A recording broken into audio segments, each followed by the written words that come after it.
இவன் அங்கே ஸ்டூலை தூக்கிட்டு வரான். எங்கே போகிறான் ஸ்டூலை தூக்கிண்டு? மாஜால் எங்கே போகிறா ஸ்டூலை தூக்கிண்டு? அச்சா நான் பெரிய இம்போர்ட் மிஷனுக்கு போறேன்டா.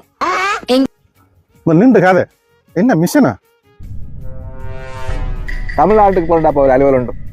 தமிழ்நாட்டுக்கு போறேன்டா இங்கிலீஷ் காய்ச்சிட்டு போற மிஷன் அதுன்னு சொல்லி ஏன்டா திடீர்னு தமிழ்நாட்டுக்கு போற? அங்கேடாப்பா டிவி கேக்கு ஆட்சி அமைக்க 6 சீட் வேணுமா, அதுக்கு தான் நான் போறேன். அதுக்குடா நீ போன என்ன அங்க நீ போட்டு தானே போட்டுட்ட அப்புறம் என்னதுக்கு போற? அடா மேல பாக்க இல்லையா, சீட் தானே வேணுமா, இதை கொண்டு கொடுத்தா தெரியாது. அது எம்எல்ஏ சீட்டுடா, நீ கொண்டு வர ஸ்டூலுடாப்பா.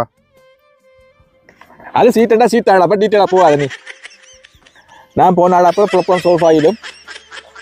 இன்னும் 5 பேராடாப்பா என்ன போல வந்தா ஃபுல் மெஜாரிட்டி ஆகிருந்தேன். மச்சான் அது பொலிட்டிக்கலா, அது ஈஸி இல்லை நினைக்கிற மாதிரி. ஈஸி இல்லைன்னாப்பா பிளாஸ்டிக் சேர் எடுத்துட்டு போறேன், அது லைட். சரிடா நான் போட்டு வரேன், எனக்கு நேரம் போச்சு. அங்கே ஃபிளைட் புக் பண்ணது இல்லை, கடை வேலை இருக்கு. இவன் அந்த கூட்டம் பரம்பரை கூட்டத்தில் ஆள் போல இருக்கு.